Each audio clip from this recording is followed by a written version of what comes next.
আসসালামু আলাইকুম সবাইকে স্বাগত জানাচ্ছি। আজকে আমাদের নদীতে ধলেশ্বরী নদীতে যারা মাছ ধরার জন্য ইচ্ছুক খুব দ্রুত তারা চলে আসতে পারেন আমাদের নদীতে। প্রচুর পরিমাণে আজকে মাছের এখানে হয়েছে, মানে হুট করে পানি নষ্ট হয়ে গেছে। তো তো নতুন পানিতে এই যে আমার ছানু, ওই যে অনেকগুলো মাছ। একটু বন্ধু মাছটা দেখা হচ্ছে একটু মারছি। সব কেটা দেন। হ্যাঁ,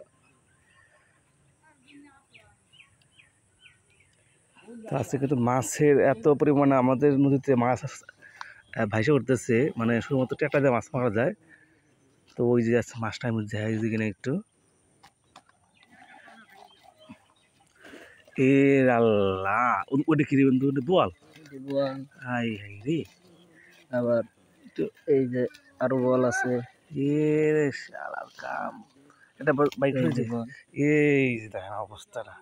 হ্যাঁ, রাখ রাখ, দেখা দে আরো বল আছে। কয়টা মারছে বল।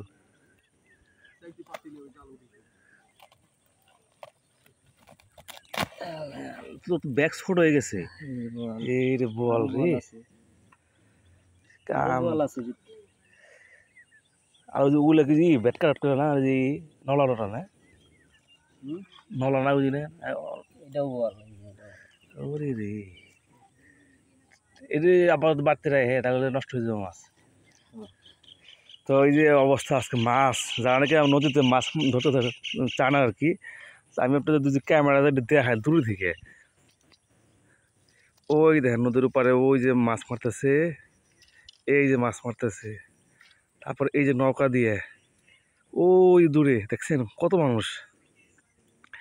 আজকে নদীতে মাছ ধরার ধুম পড়ে গেছে। যারা নাকি এখনো মাছ প্রেমী আছেন, মাছ ধরতে চান, তো চাইলে পরে কিন্তু এই এখনো আসতে পারেন।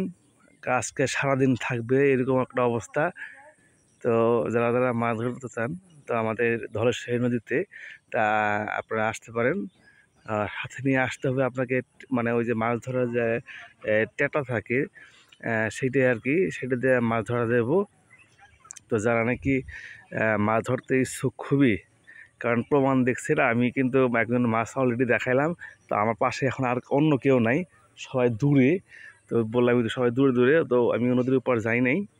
তো এখন যারা মানে মাছ ধরার খুবই ইচ্ছুক, চলে আসেন আমাদের এই বারাইচর আর এই ধলেশ্বরী নদীতে। সবাই কিন্তু মাছ ধরতে পারবেন, যারা নাকি এই টেটা ফেলতে পারেন আর কি, তারা কিন্তু চলে আসতে পারেন আমাদের এখানে। ওই দেখেন কত মানুষ নদীতে পারতেছে, মাছ মারতেছে।